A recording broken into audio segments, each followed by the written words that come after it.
الحمد لله نحمده ونستعينه ونؤمن به ونتوكل عليه ونعوذ بالله من شرور أنفسنا ومن سيئات أعمالنا من يهده الله فلا مضل له ومن يضلل فلا هادي له وأشهد أن لا إله إلا الله وأشهد أن محمدا عبده ورسوله أرسله بالهدى ودين الحق ليظهره على الدين كله وكفى بالله شهيدا اللهم صل على محمد وعلى آل محمد كما صليت على إبراهيم وعلى آل إبراهيم وبارك على محمد وعلى آل محمد كما باركت على إبراهيم وعلى آل إبراهيم إنك حميد مجيد أما بعد فإن خير الكلام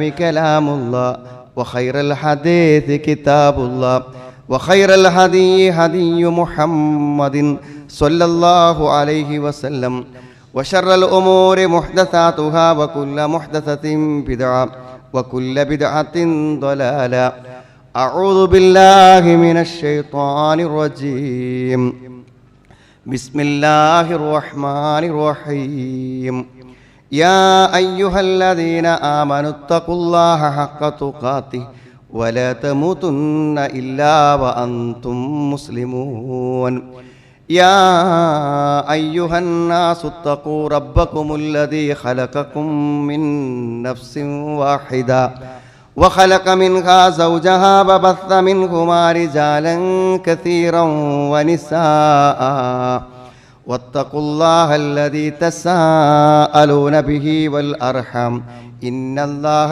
كان عليكم رقيبا يا أيها الذين آمنوا اتقوا الله وقولوا قولا سديدا يصلح لكم أعمالكم ويغفر لكم ذنوبكم ومن يطع الله ورسوله فقد فاز فوزا عظيما قالوا ابنوا له بنيانا فألقوه في الجحيم فأرادوا به كيدا فجعلناهم الأسفلين وقال إني ذاهب إلى ربي سيهدين ربي هب لي من الصالحين.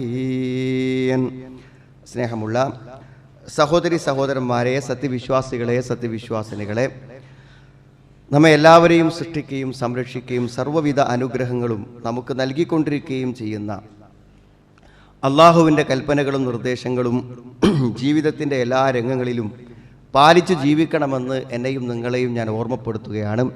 എന്നോടും നിങ്ങളോടുമായി വസിയ്യത്ത് ചെയ്യുകയാണ്.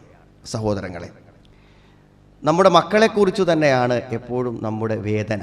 നമ്മുടെ ആശങ്കകളും നമ്മുടെ സന്തോഷങ്ങളും നമ്മുടെ പ്രതീക്ഷകളുമെല്ലാം നമ്മുടെ മക്കളാണ്. പക്ഷേ പലപ്പോഴും നമ്മൾ മക്കളെക്കുറിച്ച് ഗൗരവമായി ആലോചിക്കാറുള്ളൊരു സന്ദർഭമെന്ന് പറഞ്ഞാൽ നമ്മുടെ പ്രതീക്ഷകൾ തെറ്റുമ്പോൾ മാത്രമാണ്. നമ്മുടെ മക്കൾ ഗുരുതരമായ വഴികേടിൽ അകപ്പെട്ടിട്ടുണ്ട് എന്ന് എപ്പോഴെങ്കിലും നമ്മൾ തിരിച്ചറിയുമ്പോൾ നമ്മൾ ആശങ്കപ്പെടാറുണ്ട്. അപ്പോൾ നമ്മൾ മക്കളെക്കുറിച്ച് നന്നായി ചിന്തിക്കാറുണ്ട്. എപ്പോഴാണോ അവർ വഴി തെറ്റുന്നത് അല്ലെങ്കിൽ നമ്മുടെ പ്രതീക്ഷകൾ തെറ്റുന്നത്, ആ സന്ദർഭത്തിൽ മാത്രമാണോ നമ്മൾ മക്കളെക്കുറിച്ച് ആലോചിക്കേണ്ടത് എന്നതാണ് പ്രധാന കാര്യം. പിന്നെ മക്കളെക്കുറിച്ച് നമ്മൾ ആലോചിക്കുമ്പോൾ തന്നെ പ്രധാനമായി വരുന്നൊരു കാര്യം അവരുടെ സുരക്ഷിതമായ ഒരു ഭാവിയെക്കുറിച്ച് മാത്രമാണ്. അതെന്തു കാര്യത്തിലാണ്? ഭൗതികമായ കാര്യങ്ങൾ. അവർക്ക് നല്ല ജോലി വേണം, അവർക്ക് നല്ല വിവാഹം വേണം, അതേപോലെ തന്നെ അവർക്ക് സമ്പത്ത് വേണം, സൗകര്യങ്ങൾ വേണം, വീട് വേണം. ഇങ്ങനെ നമ്മൾ മരിച്ചു പിരിയുന്നത് വരെ അവരുടെ ഭൗതികമായ സുരക്ഷയെക്കുറിച്ച് നമ്മൾ എപ്പോഴും ചിന്തിക്കാറുണ്ട്, ആലോചിക്കാറുണ്ട്. എന്നാൽ ഇസ്ലാമികമായ ചരിത്രങ്ങളും അധ്യാപനങ്ങളും പരിശോധിക്കുമ്പോൾ മക്കളെക്കുറിച്ച് നമുക്കുണ്ടാവേണ്ട ആശങ്ക അല്ലെങ്കിൽ മക്കളെക്കുറിച്ചുണ്ടാകേണ്ട ഏറ്റവും പ്രധാനപ്പെട്ട ചിന്ത എന്ന് പറഞ്ഞാൽ അവർ നല്ലവരായി തീരുക, അവർ ദീനുള്ളവരായി തീരുക, അവർ ഇസ്ലാമിന് ഉപകരിക്കുന്നവരായി തീരുക എന്നതാണ് ഏറ്റവും പ്രധാനപ്പെട്ട കാര്യം. ഇബ്രാഹിം നബി അലൈഹിസ്സലാം ഏറ്റവും കടുത്ത പരീക്ഷണങ്ങൾക്ക് വേണ്ടി വിധേയമായ നമുക്ക് എല്ലാവർക്കും അറിയാം. വിശുദ്ധ ഖുർആന്റെ ഭാഷയിൽ തന്നെ പറഞ്ഞാൽ ഖാലുബ്നൂ ലഹു ബുൻയാന എന്നാണ്. അദ്ദേഹത്തിന് വേണ്ടി, ഇബ്രാഹിമിന് വേണ്ടി നിങ്ങൾ ഒരു തീച്ചൂള ഒരുക്കുന്നാണ്. ബുൻയാനൻ, നല്ല ഒരു കെട്ടിടം പോലെ ഏറ്റവും ഉയർന്നു നിൽക്കുന്ന ഒരു തീച്ചൂള നിങ്ങൾ അദ്ദേഹത്തിന് വേണ്ടി തയ്യാറാക്കുക. ഫഅൽഖൂഹു ഫിൽ ജഹീം, എന്നിട്ട് ആ കത്തി ജ്വലിച്ചു കൊണ്ടിരിക്കുന്ന തീയിലേക്ക് അദ്ദേഹത്തെ വലിച്ചെറിയുക എന്നാണ്. ഫഅറാദൂ ബിഹി കൈദ ഫജഅൽനാഹുമുൽ അസ്ഫലീൻ. അവർ വലിയ ഒരു സൂത്രമാണ്, ഒരു തന്ത്രമാണ്, ഒരു കുതന്ത്രമാണ് അവർ ഉദ്ദേശിച്ചത്. ഇബ്രാഹിം നബി ഇസ്ലാമിനെ കരിച്ചു കളഞ്ഞ് ഇല്ലാതാക്കണമെന്ന് അവർ വിചാരിച്ചു. പക്ഷേ വജഅൽനാഹുമുൽ അസ്ഫലീൻ, അവരെ നാം ഏറ്റവും അധമന്മാരാക്കി മാറ്റിയതാണ്. ഒരിക്കലും അവർക്ക് അവിടെ തന്ത്രത്തിൽ വിജയിക്കാൻ പറ്റിയില്ല. അങ്ങനെ വലിയൊരു പരീക്ഷണത്തിന്റെ മുന്നിൽ നിൽക്കുമ്പോൾ ഇബ്രാഹിം നബി അലൈഹി സ്വലാം അവരോട് പറഞ്ഞ വാക്കാണ് വഖാല ഇന്നീ ദാഹിബുൻ ഇലാ റബ്ബി സയഹ്ദീൻ, ഞാൻ ഇവിടുന്ന് പോകാം, എൻ്റെ റബ്ബ് എനിക്കൊരു നല്ല വഴി കാണിച്ചു തരും എന്ന് അദ്ദേഹം പറഞ്ഞു. എന്നിട്ട് അദ്ദേഹം പ്രാർത്ഥിച്ച പ്രാർത്ഥന എന്താ അറിയും? ഒരു നിലക്കും നന്നാക്കിയെടുക്കാൻ പറ്റാത്ത, നല്ലതിനു വേണ്ടി, നന്മ വരുത്താൻ വേണ്ടി തൻ്റെ സമൂഹത്തിൽ തന്നെ കൊണ്ട് കഴിയുന്നതെല്ലാം ചെയ്ത് അവസാനം തന്നെ കരിച്ചു കളയാൻ തീരുമാനിക്കുന്നത് വരെ സമൂഹത്തിന്റെ നന്മയ്ക്ക് വേണ്ടി, പ്രബോധനത്തിന് വേണ്ടി, തൗഹീദിന് വേണ്ടി അടരാടിയ പ്രവാചകൻ പിന്നൊരു പരിഹാരമായി കണ്ടത് എന്താ അറിയോ? പിന്നൊരു പരിഹാരമായി കണ്ടത് ഈ നാട് നന്നാവാൻ, ഈ നാട്ടിൽ ഇസ്ലാം വരാൻ, ദീൻ വരാൻ അദ്ദേഹം കണ്ട അടുത്ത പരിഹാരമാണ്. അടുത്ത വചനം ഖാല റബ്ബി ഹബ്ലി മിനസ് സാലിഹീൻ, റബ്ബേ എനിക്കൊരു സാലിഹായ സന്താനത്തെത്താം, എനിക്കൊരു നല്ല മകനെത്താം, എനിക്കൊരു നല്ല മകനെ തന്നാൽ ആ മകനിലൂടെ ഈ സമൂഹത്തിന്റെ ദഅവത്തും പരിഷ്കരണങ്ങളും ഇസ്ലാമികമായ പ്രബോധനമൊക്കെ ഇവിടെ നിലനിൽക്കും.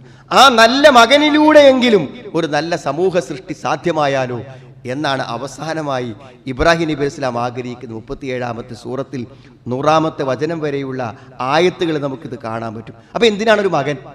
ഇബ്രാഹിം നബി ഒരു മകനെ കണ്ടത് എപ്പോഴാണ് സുഹൃത്തുക്കളെ? മരിക്കാൻ സമയത്ത് വെള്ളം തരാൻ ഒരു മകൻ വേണ്ടേ? നമ്മൾ കഷ്ടപ്പെടുമ്പോൾ, നമ്മൾ ഇടങ്ങേറായി നിൽക്കുമ്പോൾ നമ്മളെ അതൊക്കെ നല്ല ആഗ്രഹങ്ങൾ തന്നെയാണ്.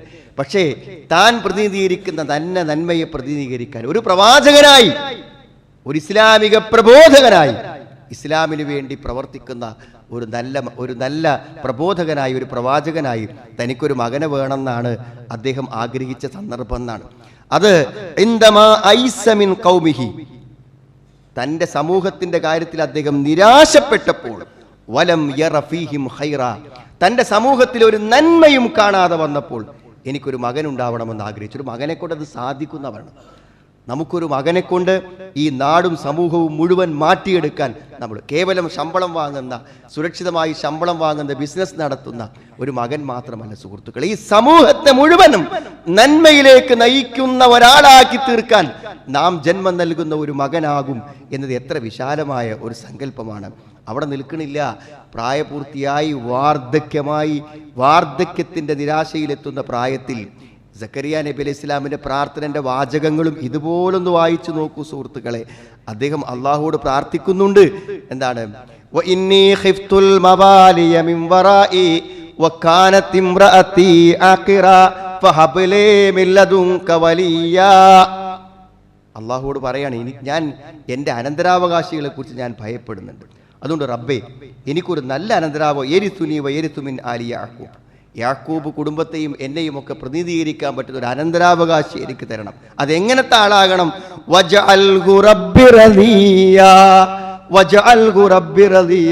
റബ്ബേ നിന്റെ തൃപ്തി കരസ്ഥമാക്കുന്ന ഒരു മകൻ, ഒരു പ്രവാചകനായ നിന്റെ തൃപ്തി നേടാൻ പറ്റുന്ന നന്മയുള്ള ഒരു മകൻ മാത്രമല്ല, തഫ്സീർ കാണാം, എല്ലാ ജനങ്ങളും തൃപ്തിപ്പെടുന്ന ഒരു മകൻ, എല്ലാവർക്കും ആവശ്യമുള്ളൊരു മകൻ, എന്നെ പ്രതിനിധീകരിക്കാൻ പറ്റുന്ന ഒരു മകൻ എനിക്കുണ്ടാവണമെന്നാണ് ഒരു മകനെ ചോദിക്കുമ്പോൾ. നമ്മളൊക്കെ നമ്മളെ മക്കളെ കുറിച്ച് അങ്ങനെ ഒന്ന് ആലോചിച്ചോ സുഹൃത്തുക്കളെ? 9 മാസം ഗർഭത്തിന് കാലാവധി ഉണ്ട്. എന്നാലും പേരിടാൻ നമ്മൾ എപ്പോഴും ആലോചിക്കലേറിയങ്ങൾ.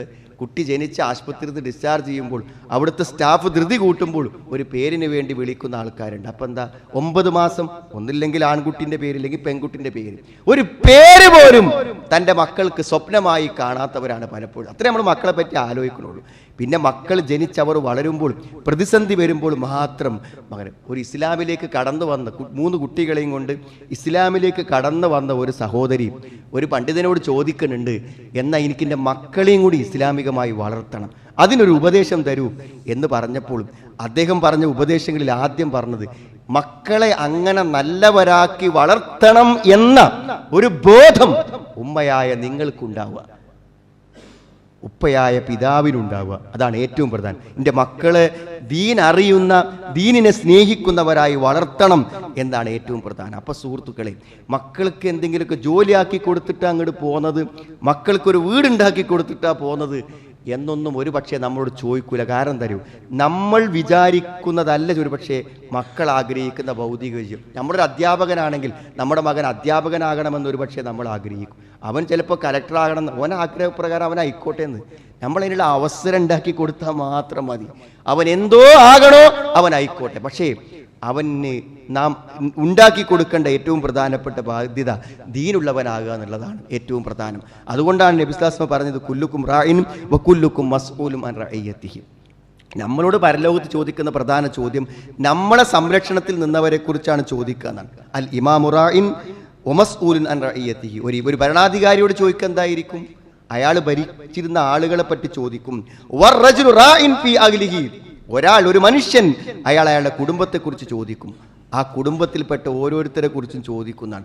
ആലോചിച്ച് നോക്കും നിങ്ങൾ, ഒരു നിസ്കരിക്കാനുള്ള ബോധം പോലും മക്കൾക്ക് വാപ്പാരെന്നും ഉമ്മാരെന്നും കിട്ടാത്തൊരവസ്ഥ നമ്മൾ ആലോചിച്ചാൽ മതി. ഒരു വാക്ക് ഇബ്നു ഖയ്യിം റഹിമഹുല്ലാഹ് പറഞ്ഞൊരു വാക്കുണ്ട്, ഫമൻ അഹ്മല തഅലീമ വലദിഹി മാ യൻഫഉ.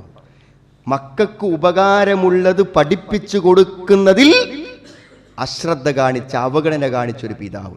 നമ്മളെ വാപ്പാനെ പറ്റി ആലോചിക്കുമ്പോൾ എൻ്റെ വാപ്പ കാര്യമായിട്ട് ഞാൻ നന്നാകാൻ വേണ്ടി ഒന്നും ചെയ്തിട്ടില്ല എന്നാണ് നമുക്ക് തോന്നുന്നെങ്കിൽ, അല്ലെങ്കിൽ നമ്മുടെ മക്കൾക്ക് തോന്നുന്നെങ്കിൽ, സുതൻ ഒരു ലക്ഷ്യമല്ലാതെ, അവൻ എന്താവണമെന്നൊരു കാഴ്ചപ്പാടുമില്ലാതെ മക്കളെ വെറുതെ വിട്ടാൽ ഫഖദ് അസ്സാ ഇലൈഹി ഗായത്തുൽ ഇസാഅ.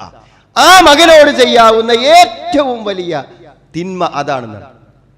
അവനെ നല്ലവനാക്കാനുള്ള ഒരു പരിശ്രമം വാപ്പ നടത്തിയില്ലെങ്കിൽ അതാണ് വാപ്പക്ക് അവനോട് ചെയ്യാൻ പറ്റിയ ഏറ്റവും മോശമായ പ്രവർത്തനം എന്നാണ്. വഅക്സറുൽ ഔലാദ് ഇന്നമാ ജാഅ ഫസാദുഹും മിൻ ഖിബലിൽ ആബാ.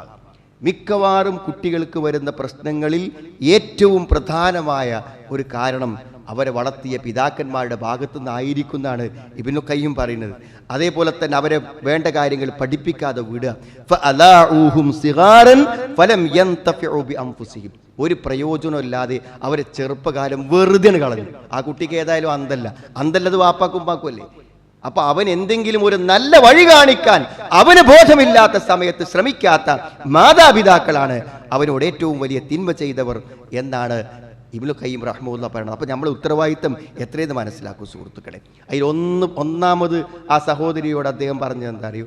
ഒന്ന് അറബി പഠിപ്പിക്കണം എന്നാണ്.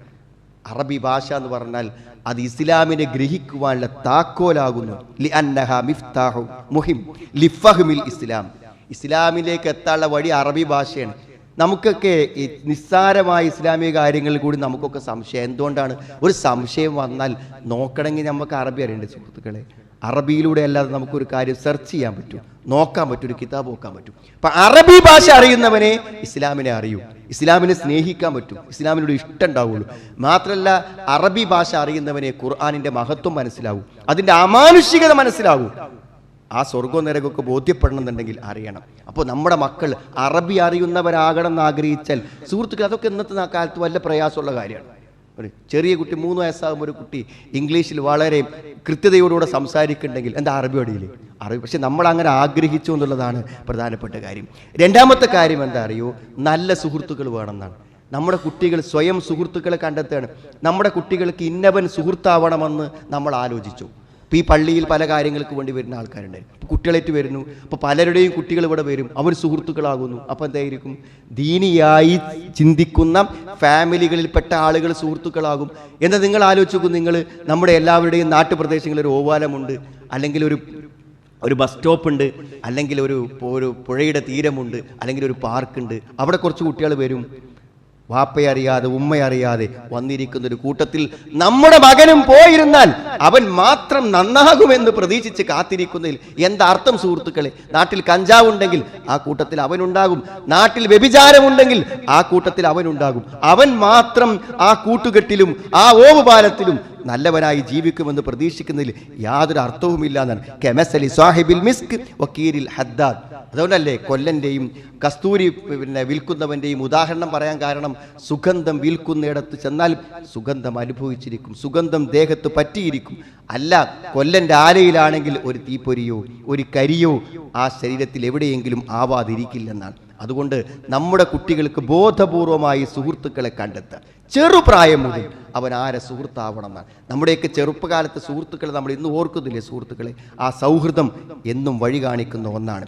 എവിടെയെങ്കിലും ഒരു തിന്മ എത്തിയിട്ടുണ്ടോ അതാണ്. ഒരു ട്രാൻസ്പെറൻ്റായ, കണ്ടാൽ പുറത്ത് നോക്കുന്ന, ഒരു പ്രിൻറ്റും ഇല്ലാത്ത, ഒരു അടയാളം ഇല്ലാത്ത ഒരു കവറാണ് +2 പഠിക്കുമ്പോൾ എൻ്റെ സുഹൃത്ത് എനിക്ക് തന്നത്. അതൊന്ന് പൊട്ടിച്ച് ഒന്ന് നാവിൽ വെച്ച് നോക്കുന്നതാണ്. ആദ്യമായി അത് പൊട്ടിച്ച് എന്താണെന്നറിയാതെ നാവിൽ വെച്ചിട്ടാണ് ഞാൻ ഈ ഡി അഡിക്ഷൻ സെൻറ്ററിൽ എത്തിയത് എന്നാണ് നിരന്തരമായ ലഹരിക്ക് അടിമയായ ഒരാൾ പറഞ്ഞത്.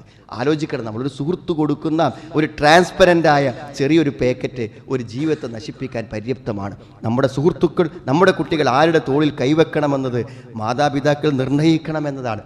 മൂന്നാമത് പറഞ്ഞത്, അള്ളാഹുവിൻ്റെ ദീനിൻ്റെ ചിന്ത വരുന്ന ഒരു പശ്ചാത്തലം പള്ളിക്ക് മാത്രമേ ഉള്ളൂ. അത് പള്ളി കോമ്പൗണ്ടിലേക്ക് കയറുമ്പോൾ തന്നെ നമ്മുടെ മനസ്സിനൊരു മാറ്റമുണ്ട്.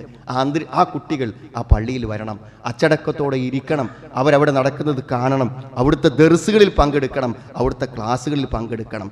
അപ്പോൾ അവർക്ക് കിട്ടുന്ന ഒരു ബന്ധം അത്ര വലിയൊരു ബന്ധമായിരിക്കും എന്നാണ്. അപ്പോൾ പള്ളികളുമായി നമ്മുടെ കുട്ടികളെ ബന്ധപ്പെടുത്താൻ ശ്രമിക്കുക എന്നുള്ളത് പ്രധാനമാണ്. അതിലുപരി അദ്ദേഹം പറഞ്ഞ മറ്റൊരു കാര്യം, ഖുർആന്റെ മനോഹരമായ ഖിറാഅത്ത് നിങ്ങളുടെ കുട്ടികൾക്ക് ചെറുപ്പത്തിലെ ഇഷ്ടമുള്ളതാക്കണം എന്നാണ്. ഇത് കുട്ടിക്കാഗ്രഹം, ഖുർആന്റെ നല്ല മനോഹരമായ ഖിറാഅത്ത് കേൾക്കാൻ. സുഹൃത്തുക്കൾ, ഖുർആൻ കേട്ടാൽ ആരാഗ്രഹിക്കാതിരിക്കാം? പലതും നമ്മുടെ കുട്ടികൾ ചെറുപ്പത്തിൽ ആഗ്രഹിച്ചു. മ്യൂസിക്കുകൾ ആഗ്രഹിച്ചു, സിനിമകൾ ആഗ്രഹിച്ചു. എന്നാൽ നല്ല ഒരു മനസ്സുള്ള ഒരു കുഞ്ഞാകുന്ന പ്രായത്ത് അവന് നല്ലൊരു ഖിറാഅത്ത് കൊടുത്തിട്ട്, അങ്ങനെ ഖിറാഅത്ത് കിട്ടിയാൽ അവന്റെ മനസ്സിൽ വെളിച്ചം കിടക്കും. ഇന്ന അൻസൽനാ ഇലൈക്കും നൂറൻ മുബീന, വെളിച്ചമാണ്. ഖുർആന്റെ അടുത്ത് ചെന്നാൽ ആ പ്രകാശം ഹൃദയങ്ങളിൽ ജ്വലിക്കാതിരിക്കില്ല. അതുകൊണ്ട് ഖുർആൻ കേൾക്കുമ്പോൾ മാത്രമല്ല, നന്മയിൽ ഉറച്ചു നിൽക്കുവാനുള്ള സ്ഥൈര്യം അവന് കിട്ടും. ഖുർആൻ പഠിച്ചിട്ട് ഞാൻ ചെറുപ്പത്തിൽ എനിക്കിതൊന്നും ചെയ്യാൻ പറ്റില്ല. ഖുർആൻ പഠിച്ചൊരു കുട്ടി എന്നും അവൻ്റെ കൂട്ടുകാരോട് പറയും, ഞാൻ ഖുർആൻ പഠിച്ച ആളാ ചെറുപ്പത്തിൽ, എനിക്ക് നിങ്ങളൊപ്പം പോരാൻ പറ്റില്ല, ഈ കൂട്ടുകൂടാൻ പറ്റില്ല, ഈ കാര്യം എനിക്ക് ചെയ്യാൻ പറ്റില്ല. എന്താ കുട്ടി പറയും? അതെന്തുകൊണ്ടാണ്? അവന് ഖുർആനുമായുള്ള ബന്ധം കൊണ്ടാണ്. അത് വേണമെന്നാണ് പറയുന്നത്. മാത്രമല്ല സുഹൃത്തുക്കളെ, ഇസ്ലാമികമായ വീഡിയോകൾ ഇന്ന് എല്ലാവരും ഫോൺ കണ്ടുകൊണ്ടിരിക്കുകയാണ്. നമ്മളൊന്നും കാണിച്ചു കൊടുത്തില്ലെങ്കിലും കുട്ടികൾ എന്തെങ്കിലും ഫോണിൽ കാണും. അപ്പോൾ 2 മണിക്കൂർ 3 മണിക്കൂർ 4 മണിക്കൂറൊക്കെ കാണുന്നത്. ആ കാണുന്നത് ഇസ്ലാമികമായി അവന് നന്മ പകരുന്ന നല്ല കാഴ്ചകളാകാൻ ആര് വിചാരിക്കണം? അവന് ഫോൺ കൊടുക്കുന്ന മാതാപിതാക്കൾ വിചാരിക്കണം. ഇന്നെവിടെയെങ്കിലും സുഹൃത്തുക്കൾ ഒരു ലിങ്ക് സേവ് ചെയ്തിട്ടുണ്ടോ നമ്മൾ മക്കൾക്ക് നൽകാൻ? ഒരു ലിങ്ക് നമ്മൾ സേവ് ചെയ്ത് വെച്ചോ, ഇതിൻ്റെ മോന് കൊടുക്കാൻ, ഇതവന് ഉപകാരപ്പെടും, ഇതവൻ്റെ പ്രായത്തിൽ അവൻ ഉപകാരപ്പെടുന്നതാണെന്ന് രാവും പകലും ഫോണിലിരുന്ന് തലങ്ങും വിലങ്ങും നോക്കിയിട്ടും നമ്മുടെ കുട്ടികൾക്ക് കൊടുക്കാൻ പറ്റുന്ന ഒരു ലിങ്ക്, ഒരു കാഴ്ച, ഒരു വീഡിയോ നമ്മൾ സേവ് ചെയ്തിട്ടില്ലെങ്കിൽ ബോധപൂർവം നമ്മൾ കുട്ടിയിലേക്ക് എന്തെങ്കിലും എത്തിച്ചു കൊടുക്കാൻ ശ്രമിക്കുന്നില്ല എന്നാണ്. പിന്നെ കുട്ടികൾ കാണുന്നത് എന്താണെന്ന് കൃത്യമായി നിരീക്ഷിക്കണം. അല്ലെങ്കിൽ എന്താ അറിയോ, കുട്ടികൾ കുട്ടികളുടേതായ വഴി സ്വീകരിക്കും. അതുകൊണ്ട് ഫോണുകളിൽ ഏറ്റവും വലിയ നിയന്ത്രണവും അവർക്ക് കാണാൻ പറ്റുന്ന കാര്യങ്ങൾ കാണാനുള്ള അവസരങ്ങളും ഉണ്ടാക്കി കൊടുക്കുക എന്നുള്ളതാണ്. അത്ഭുതകരമായി തോന്നിയൊരു കാര്യം എന്താ വെച്ചാൽ, നിങ്ങൾക്കൊക്കെ ഹജ്ജിനും ഉംറക്കൊക്കെ പോയി കഅബയും പരിസരമൊക്കെ കണ്ടപ്പോൾ എന്തോ മനസ്സിന് വല്ലാത്തൊരു അനുഭവം ഉണ്ടായില്ലേ? ചില കാര്യങ്ങളൊക്കെ ബോധ്യപ്പെട്ടില്ലേ സുഹൃത്തുക്കളെ? ബോധ്യപ്പെടൂലേ? അറഫയിലൊക്കെ ചെന്ന് നിൽക്കുമ്പോൾ ഈ ലക്ഷോപലക്ഷം ആളുകൾ, അരക്കോടി ആൾക്കാരെയൊക്കെ ഒന്നിച്ച് കാണുമ്പോൾ ആർക്കാണതൊരു വിസ്മയമായി തോന്നാത്തത്? നിങ്ങളെ കുട്ടികൾക്കൊക്കെ ചെറുപ്പത്തിൽ തന്നെ അവിടേക്ക് ഒന്ന് കാണാൻ അവസരം കിട്ടണമെങ്കിൽ കാണിച്ചു കൊടുക്കുന്നതാണ്. അതവിടെ ഹൃദയങ്ങളിൽ അത്ഭുതകരമായ മാറ്റങ്ങൾ സൃഷ്ടിക്കുന്നതാണ്. അവൻ്റെ ബോധ്യതയെ അത് വല്ലാതെ സ്വാധീനിക്കും. നല്ല സാമ്പത്തിക ശേഷിയൊക്കെയുള്ള ആൾക്കാർ, ലോകമൊട്ടുക്കും ടൂറടിക്കുന്ന ആൾക്കാർക്ക് പലപ്പോഴും ഒരു 60,000 70,000 ഒക്കെ കൊടുത്താൽ തൻ്റെ കയ്യിൽ ഈസി ആയിട്ട് തന്നെ മക്കളെ കൂട്ടി ഉംറക്ക് പോകാനും ഹജ്ജിന് പോകാനും അവസരമുള്ളവർ അവർ കാത്തിരിക്കണം. പിന്നെ അവൻ എപ്പോഴാണ് ക്യാബ് കാണുന്നത്? 90-ാമത്തെ വയസ്സിൽ, 80-ാമത്തെ വയസ്സിൽ, അല്ലെങ്കിൽ 56-ാമത്തെ വയസ്സിൽ റിട്ടയർമെൻറ്റ് കഴിഞ്ഞിട്ടാണ് കാണുന്നത്. അതിൻ്റെ മുന്നേ വാപ്പക്ക് കാണിച്ചു കൊടുക്കാമെന്നാണ്. ആ കഅബാലയത്തിൻ്റെ പരിസരത്തെത്തുമ്പോൾ ഒരു ബോധ്യപ്പെടാനുണ്ട്. ആ ബോധ്യപ്പെടൽ നിങ്ങളുടെ മക്കളുടെ ജീവിതത്തിൽ അത്ഭുതകരമായ പരിവർത്തനങ്ങൾ ഉണ്ടാക്കുമെന്നാണ്. മാത്രമല്ല സുഹൃത്തുക്കളെ, അവർ പഠിപ്പിച്ചു കൊടുക്കണം എന്നാണ് വിശ്വാസം. ശരിക്ക് പഠിപ്പിച്ചു കൊടുക്കണം. ഇദ്ദേഹം പറഞ്ഞു, ഒഴിവുണ്ടെങ്കിൽ ആ സൂര്യൻ അസ്തമിക്കുന്ന സമയത്ത് ആ കടപ്പുറത്ത് കൊണ്ടുപോയി ആ സൂര്യനെ കുറിച്ചൊന്ന് പറഞ്ഞു കൊടുത്തു നോക്ക്. അല്ലെങ്കിൽ രാത്രി 11 മണിക്ക് മുറ്റത്തേക്ക് ഇറങ്ങി ആ നക്ഷത്രക്കണമെന്ന് ചൂണ്ടിക്കാണിച്ച് പറഞ്ഞു കൊടുക്ക്. അല്ലെങ്കിൽ നല്ലൊരു ജീവിയെ അല്ലെങ്കിൽ നല്ലൊരു ഷഡ്പദത്തെ ചൂണ്ടിക്കാണിച്ചു കൊടുത്ത് പറയേ, ഇതൊക്കെ അള്ളാഹ് സൃഷ്ടിച്ചതാണ്. അല്ലാതെ ആരെങ്കിലും സൃഷ്ടിച്ച ഒന്ന് ഈ പ്രപഞ്ചത്തിലോ കാട്ടിലോ തീരങ്ങളിലോ എവിടെയെങ്കിലും നിനക്ക് കാണിച്ചു തരാനാകുമോ എന്ന് അള്ളാഹ് ചോദിക്കുന്നുണ്ട്. അള്ളാഹുവിൻ്റെ സൃഷ്ടി വൈഭവങ്ങളും മഹത്വങ്ങളും പിഞ്ചു പൈതങ്ങൾക്ക് ചൂണ്ടിക്കാണിച്ച് ഒരു സൂവിൽ അല്ലെങ്കിൽ ഒരു പാർക്കിൽ, ഒരു പൂന്തോട്ടത്തിൽ ഒരു പൂവിനെ ചൂണ്ടി, ഒരു പക്ഷിയെ ചൂണ്ടി പറഞ്ഞു കൊടുത്താൽ ആ കുഞ്ഞു മനസ്സുകളിൽ അള്ളാഹുവിൻ്റെ അസ്തിത്വം ഉറക്കുന്നതാണ്. വിശ്വാസപരമായ കാര്യങ്ങളൊക്കെ ആ പ്രായത്തിൽ തന്നെ പഠിപ്പിച്ചു കൊടുക്കാൻ പറ്റും. അള്ളാഹിനെക്കുറിച്ച് അവർ ചോദിക്കും. അപ്പോൾ അവൻ ഉറങ്ങാത്തവനാണെന്ന് പറഞ്ഞു കൊടുക്കണം, അവൻ ആകാശത്താണെന്ന് പറഞ്ഞു കൊടുക്കണം. ആ ബോധങ്ങളൊക്കെ അവൻ്റെ ഹൃദയത്തിൽ ഉറച്ചു നിൽക്കുന്ന. ഞമ്മക്കാരെങ്കിലും പറഞ്ഞു തന്നോ സുഹൃത്തുക്കളെ അള്ളാഹിനെ കുറിച്ചിട്ട് ഗൗരവപരമായി ആരെങ്കിലും പറഞ്ഞു തന്നു? നമുക്ക് പറഞ്ഞു തരാത്തത് കൊണ്ടാണ് നമ്മൾ എത്രയോ കഴിഞ്ഞ് നിസ്കാരം തുടങ്ങിയത്, എത്രയോ കഴിഞ്ഞ് നന്മയുടെ വഴിയിലെത്തിയത്. നമ്മുടെ മക്കൾ അങ്ങനെ ആയിക്കൂടല്ലോ. അവർക്ക് അറിയേണ്ട ചില കാര്യങ്ങൾ സമയത്ത് പറഞ്ഞു കൊടുത്തില്ലെങ്കിൽ നാം നാളെ അള്ളാഹുവോട് പരലോകത്ത് മറുപടി പറയേണ്ടി വരും. പിന്നെ കുട്ടികളെ ആരാ പഠിപ്പിക്കണേ? നിങ്ങൾ ഇവിടുത്തെ യുക്തിവാദികളും ലിബറലുകളൊക്കെയാണ് കുട്ടികളെ പഠിപ്പിക്കണേ. പിന്നെ അവർക്ക് ബോധം കൊടുക്കുന്നത് അവരാണ്. അവിശ്വാസമാണ് ആദ്യമായി നമ്മുടെ കുട്ടികൾക്ക് പഠിപ്പിക്കപ്പെടുന്നത്. വിശ്വാസം പഠിപ്പിക്കപ്പെട്ട മനസ്സുകളിലേക്ക് അവിശ്വാസം കടന്നു ചെല്ലില്ല. അതുകൊണ്ട് ആദ്യം നമ്മുടെ മനസ്സുകളിൽ ഇടം തേടാൻ നമ്മൾ അവസരം കാണണം വിശ്വാസത്തെ. അതുകൊണ്ടാണ് നബി സ്വല്ലല്ലാഹു അലൈഹി വസല്ലം തൻ്റെ വാഹനത്തിന് പിറകിൽ താൻ സഞ്ചരിക്കുന്ന മൃഗത്തിൻ്റെ പിന്നിൽ ഒരു കുട്ടിയെ സഹയാത്രികനായി കിട്ടിയപ്പോൾ ആ കുട്ടിക്ക് പറഞ്ഞു കൊടുക്കാൻ ആ അവസരത്തെ ഉപയോഗപ്പെടുത്തി. അതാണ് ഇബ്നു അബ്ബാസ് റളിയല്ലാഹു അൻഹു പറയുന്നത്, കുന്തു ഖൽഫ റസൂലില്ലാ, നബിന്റെ പിന്നിലിരുന്ന് ഞാൻ അങ്ങനെ പോവുകയാണ്. അപ്പോൾ യാ ഗുലാം, നബി പറഞ്ഞു, ഏ കുട്ടി, ഇന്നി ഉഅല്ലിമു കലിമാത്ത്, ഞാൻ ചില പദങ്ങൾ നിനക്ക് പഠിപ്പിച്ചു തരാം. ഇഹ്ഫദില്ലാഹ യഹ്ഫദുക, ബാക്കിയൊന്നും വായിക്കണ്ട. അള്ളാൻ്റെ കാര്യം നീ സേഫ് ആക്കിയാൽ, അള്ളാൻ്റെ കാര്യം നീ ശരിക്കും നിർവഹിച്ചാൽ അള്ളാഹ് നിന്റെ കാര്യം നോക്കും. ഈ അള്ളാൻ്റെ കാര്യം ഓക്കെ ആക്കിയാൽ മതി, ബാക്കി പടച്ചോ നിന്നെ സംരക്ഷണം ഏറ്റെടുത്തുകൊള്ളും. ഒരു വാക്ക് പോരെ സുഹൃത്തുക്കളെ?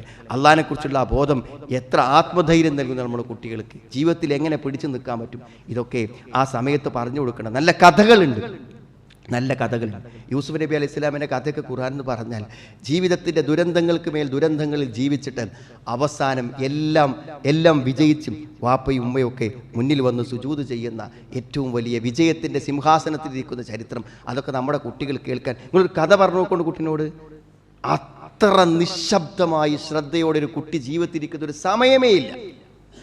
കഥ പറയുന്ന സമയത്തിലല്ലാതെ കുട്ടികളാരും അത്രയും അച്ചടക്കത്തോടെയും ശ്രദ്ധയോടുകൂടി, പക്ഷേ ജീവിതത്തിൽ ഒരിക്കൽ പോലും നമുക്ക് അങ്ങനെ ശ്രദ്ധയിൽ ഇരിക്കാൻ പറ്റില്ല. അത്തരം എത്ര സന്ദർഭങ്ങളിൽ നമ്മുടെ കുട്ടികളുടെ പ്രായങ്ങളിൽ ഒന്നും നമ്മളിൽ നിന്ന് കിട്ടാതെ ആരും പറഞ്ഞു കൊടുക്കാതെ കടന്നുപോയി എന്ന് ആലോചിക്കണം. കുറച്ച് പ്രായമായാൽ ഒരു വാക്ക് പറയുമ്പോഴേക്കും അവൻ ദേഷ്യപ്പെട്ട് നമ്മുടെ ശത്രുവാകും. കേൾക്കുന്ന സമയത്ത് പറഞ്ഞു കൊടുക്കണം, മനഃപ്പാടമാക്കാൻ അവസരങ്ങൾ. ഇമാം മാലിക് റഹ്മത്തുള്ളാഹിന്റെ മുവത്ത അദ്ദേഹം എഴുതുന്ന സമയത്തു തന്നെ തൻ്റെ മകൾ പഠിച്ചിരുന്നു എന്നാണ്, മകൾ കാണാതെ പഠിച്ചിരുന്നു എന്നാണ്. എത്രയോ പണ്ഡിതന്മാർ അവരുടെ പുസ്തകങ്ങൾ മക്കൾ കാണാതെ പഠിക്കും.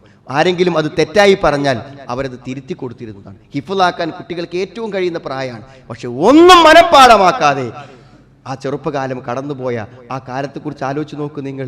2 കൊല്ലം കൊണ്ട് 30 ജുസ് ഹിഫ്ളാക്കാൻ പറ്റിയൊരു കുട്ടിക്ക് വെറുതെ ഒരു താല്പര്യം ജനിപ്പിച്ചു കൊടുത്താൽ അത് ഹിഫ്ളാക്കും. പക്ഷെ ഒരു വാപ്പക്ക് അതിന് ഒഴിവിട്ടില്ല, ഉമ്മക്ക് അതിന് സമയമുണ്ടായില്ല, അല്ലെങ്കിൽ നമുക്കതിനെക്കുറിച്ച് ബോധമുണ്ടായില്ല. എത്ര നഷ്ടങ്ങളാണ് നമ്മുടെ കുട്ടികൾക്ക് നമ്മുടെ അശ്രദ്ധ കൊണ്ട് സംഭവിക്കുന്ന ആലോചിക്കുന്ന. നമുക്ക് അത്തരം ഒരു അവസ്ഥയുണ്ടായെങ്കിൽ നമ്മുടെ മക്കൾക്കത് ഉണ്ടാവരുത്. ഇനി മക്കൾക്കും ഉണ്ടായെങ്കിൽ പേരമക്കൾക്കെങ്കിലും അത് ഉണ്ടാവരുത് എന്ന് നമ്മൾ തീരുമാനിച്ചാൽ ഒരു പക്ഷെ അത് നടക്കും. അതുകൊണ്ട് സുഹൃത്തുക്കളെ, ബോധപൂർവം നമ്മുടെ മക്കൾ സ്വർഗത്തിലെത്താൻ, അവർ നമ്മളോടൊപ്പം ഉണ്ടാവാൻ നമ്മൾ പരിശ്രമിക്കേണ്ടതുണ്ട്. നമ്മുടെ മക്കളെ ഉത്തരവാദിത്തമായി അള്ളാഹു ഏൽപ്പിച്ചൊരു അമാനത്താണെന്ന ബോധത്തോടുകൂടെ അവരുടെ ഓരോ ചലനങ്ങളിലും കൂടെ നിന്ന് അവർക്ക് മാതൃക കാണിച്ച് ഈ സമൂഹത്തിനും ഈ സമുദായത്തിനും വെളിച്ചമേകുന്ന, നമുക്ക് വേണ്ടി പ്രാർത്ഥിക്കുന്ന, നമുക്ക് നന്മകൾ ആഗ്രഹിക്കുന്ന നല്ല മക്കളാകാൻ നമ്മൾ പരിശ്രമിക്കുക. അള്ളാഹു തൗഫീഖ് പ്രദാനം ചെയ്യുവാണ്. അൽഹംദുലില്ലാഹ് ഹംദൻ കസീറൻ ത്വയ്യിബൻ മുബാറകൻ ഫീ വസല്ലല്ലാഹു അലാ മുഹമ്മദിൻ വഅലാ ആലിഹി വസ്വഹാബിഹി അജ്മഈൻ അമ്മാ ബഅദ്. ഒരിക്കൽ കൂടെ അള്ളാഹുവിനെ സൂക്ഷിച്ച് ജീവിക്കണമെന്ന് എന്നെയും നിങ്ങളെയും ഞാൻ ഓർമ്മപ്പെടുത്തുകയാണ്. സഹോദരങ്ങളെ, 2 കാര്യങ്ങളുണ്ട്. ഒന്ന്, മക്കൾക്ക് വേണ്ടി പ്രാർത്ഥിക്കണം. മക്കൾക്ക് വേണ്ടി പ്രാർത്ഥിക്കണം. പ്രാർത്ഥന പൊതുവേ ആളുകൾക്ക് ശീലമില്ലാത്തൊരു കാര്യമാണ്. ശരിക്കും ആത്മാർത്ഥമായ പ്രാർത്ഥനകൾ കൊണ്ട് നേടാൻ കഴിയുന്നത്, ഒരു ആയുഷ്കാലത്തെ അധ്വാനം കൊണ്ട് നേടാൻ കഴിയുന്ന നേട്ടങ്ങളില്ലേ സുഹൃത്തുക്കളെ ഭൗതികമായി, അതൊക്കെ ചിലപ്പോൾ ഒരൊറ്റ പ്രാർത്ഥന കൊണ്ട് തന്നെ നമുക്ക് കിട്ടിയെന്ന് വരും, ഇഹലോകത്തും പരലോകത്തും. അതുകൊണ്ട് ആത്മാർത്ഥമായ പ്രാർത്ഥന, നമ്മുടെ ആശങ്കകളും നമ്മുടെ പ്രതീക്ഷകൾക്കും അനുസരിച്ചുകൊണ്ട് പിതാവിൻ്റെ പ്രാർത്ഥന അള്ളാഹു ഒരിക്കലും തട്ടിമാറ്റാത്ത പ്രാർത്ഥനയാണ്. മക്കളുടെ നന്മയ്ക്ക് വേണ്ടി നമ്മൾ പ്രാർത്ഥിക്കണം. റബ്ബനാ ഹബ്ലനാ മിൻ അസ്വാജിനാ വദുർരിയാത്തിനാ ഖുർറത അയ്യുൻ. ഒരു പ്രാർത്ഥന തന്നെ അള്ളാഹു ഖുർആനിൽ നമുക്ക് പഠിപ്പിച്ച് തന്നിട്ടുണ്ട്. രണ്ടാമത്തെ കാര്യം അൻ തകൂനി അൻതി ഖുദ്വ, നീ ഒരു മാതൃകയാണ് നിൻ്റെ മക്കൾക്ക്. നീ ഒരു മാതൃകയാകണം നിൻ്റെ മക്കൾക്ക്. നമ്മളെ കൊണ്ട് പറ്റും, എല്ലാം കണ്ട് മനസ്സിലാക്കി അനുകരിക്കുകയാണ് കുട്ടികൾ ചെയ്യുന്നത്. അതുകൊണ്ടൊരു കുട്ടി സ്വഭാവം, പെരുമാറ്റം, എന്ത് കാര്യങ്ങളും ഉമ്മയിൽ നിന്ന് എടുക്കുന്നു, വാപ്പയിൽ നിന്ന് എടുക്കുന്നു. അതുകൊണ്ട് 2-3 കുട്ടികൾ എന്നെ നോക്കിക്കൊണ്ടിരിക്കുന്നു, 2-4 കുട്ടികളുണ്ടെങ്കിൽ 4 ക്യാമറകൾ എന്നെ നോക്കിക്കൊണ്ടിരിക്കുന്നു എന്ന ബോധത്തോടു കൂടെയാണ് നമ്മൾ ബാത്റൂമിലേക്ക് കയറേണ്ടത്, നമ്മൾ നിസ്കരിക്കാൻ നിൽക്കേണ്ടത്, നമ്മൾ ഭക്ഷണം കഴിക്കേണ്ടത്, നമ്മുടെ ഒരു അതിഥിയെ സ്വീകരിക്കേണ്ടത്, നമ്മൾ നമ്മുടെ വാപ്പയോടും ഉമ്മയോടും പെരുമാറേണ്ടത്. നമ്മളെങ്ങനെ നമ്മളെ ഭാവിയിൽ നമ്മളെ മക്കൾ നോക്കേണ്ടത്, നമ്മൾ ഇന്ന് നമ്മുടെ വാപ്പനിമ്മനെ നോക്കി കാണിച്ചു കൊടുത്താൽ മതി. മനസ്സിലെ വയസ്സായ നമ്മുടെ അമ്മനെങ്ങനെ നമ്മൾ പിടിച്ചു കൊണ്ടുപോകുമ്പോൾ നമ്മുടെ മക്കളുടെ മനസ്സിൽ പതിയും, വാർദ്ധക്യത്തിൽ എൻ്റെ വാപ്പനിമ്മനെ ഞാൻ ഇങ്ങനെ നോക്കണം. നമുക്ക് മാതൃകകളാകാൻ പറ്റണം എന്നതാണ് ഏറ്റവും പ്രധാനം. നാം കാണിക്കാത്തൊരു മാതൃക അവർക്ക് കിട്ടുമെന്ന് പ്രതീക്ഷിച്ചുകൂടാ. അതുകൊണ്ട് സുഹൃത്തുക്കളെ, അല്പം ബോധവും അല്പം കരുതലും നമുക്കുണ്ടെങ്കിൽ തീർച്ചയായും നമ്മുടെ മക്കൾ ഇന്ന് നാം കാണുന്നതല്ലാത്തൊരു മക്കളായി മാറും. എന്തെങ്കിലും ദുരന്തങ്ങൾ വരുമ്പോൾ മാത്രം പരിഹാരം തേടി ഇറങ്ങുമ്പോൾ എല്ലാം പരിഹരിക്കപ്പെടാൻ പറ്റിക്കൊള്ളണമെന്നില്ല. ശ്രദ്ധയോടെയും സൂക്ഷ്മതയോടെയും ഉത്തരവാദിത്തത്തോടുകൂടിയും മക്കളുടെ കാര്യങ്ങൾ നിർവഹിക്കാൻ അള്ളാഹു നമുക്കെല്ലാവർക്കും തൗഫീഖ് പ്രദാനം ചെയ്യുമാറാവട്ടെ. അള്ളാഹുവെ, ഞങ്ങളുടെ ഇണകളിൽ നിന്ന്, സന്താനങ്ങളിൽ നിന്ന് ഞങ്ങൾക്ക് നീ കൺകുടുംബം പ്രദാനം ചെയ്യണമേ റഹ്മാനെ. ധാരാളം ആളുകൾ രോഗികളും വിഷമിക്കുന്ന ആളുകൾ, ധാരാളം ആളുകൾ നമ്മളൊക്കെ പ്രാർത്ഥനയ്ക്ക് വസീയത്ത് ചെയ്തിട്ടുണ്ട്. അള്ളാഹുവേ, അവിടെ വിഷമങ്ങളെയും ബുദ്ധിമുട്ടുകളെയും രോഗങ്ങളെയും എല്ലാം നീ നീക്കി കൊടുക്കണമേ റഹ്മാനെ. എല്ലാ പരീക്ഷണങ്ങളിൽ നിന്നും പ്രതിസന്ധികളിൽ നിന്നും ഞങ്ങളെ നീ കാത്ത് രക്ഷിക്കണമേ റഹ്മാനെ. അല്ലാഹുമ്മ ഗ്ഫിർ മുഅ്മിനീന വൽ മുഅ്മിനാത്ത് റബ്ബന സ്രിഫ് അന്നാ അദാബ ജഹന്നം ഇന്ന അദാബഹാ കാന ഗറാമ ഇന്നഹാ സാഅത് മുസ്തഖറൻ വ മുഖാമ റബ്ബനാ ഹബ് ലനാ മിൻ അസ്വാജിനാ വ ദുർരിയാതിനാ ഖുർറത അഅ്യുൻ വജ്അൽനാ ലിൽ മുത്തഖീന ഇമാമ റബ്ബനാ തഖബ്ബൽ മിന്നാ ഇന്നക അൻതസ് സമീഉൽ അലീം വതുബ് അലൈനാ ഇന്നക അൻതത് തവ്വാബുർ റഹീം റബ്ബനാ ആതിനാ ഫിദ് ദുനിയാ ഹസന وفي الآخرة حسنة وقنا عذاب النار.